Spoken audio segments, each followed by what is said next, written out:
ഞാൻ പൗലോസിനെ ഒരു എക്സാമ്പിളായിട്ട് എടുക്കട്ടെ. പൗലോസേ, കോരിന്ത്യ സഭയോട് നീ ഭാരം പറഞ്ഞു.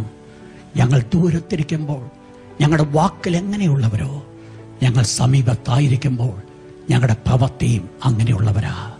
പ്രിയപ്പെട്ട, നിങ്ങൾ ശ്രദ്ധിച്ച് നോക്കണമേ. താൻ അവിടെ ഇരുന്നുകൊണ്ട് എന്തോ ഉപദേശം കൊടുക്കുകയല്ല, പിന്നെയോ താൻ എഴുതിയതും കഴിഞ്ഞ നാളുകൾ കോരിന്ത്യ സഭയിൽ താൻ ആയിരുന്നപ്പോൾ തൻ്റെ പ്രവൃത്തിയും സ്ഥൈര്യമായിട്ട് പൗലോസ് പറയുക. നിങ്ങളത് ശോധന ചെയ്ത് നോക്ക്.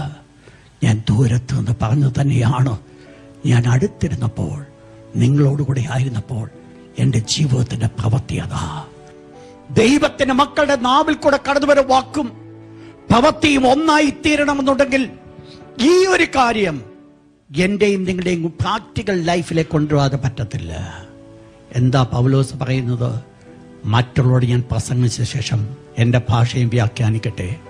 മറ്റുള്ളവരോട് ഞാൻ പറഞ്ഞതിന് ശേഷം, വാക്ക് കൊടുത്തതിന് ശേഷം എൻ്റെ ജീവിതത്തിൽ അങ്ങനെ അല്ലാതിരിക്കേണ്ടതിന് ഞാൻ ചെയ്യുന്ന ഒരു കാര്യമുണ്ട്.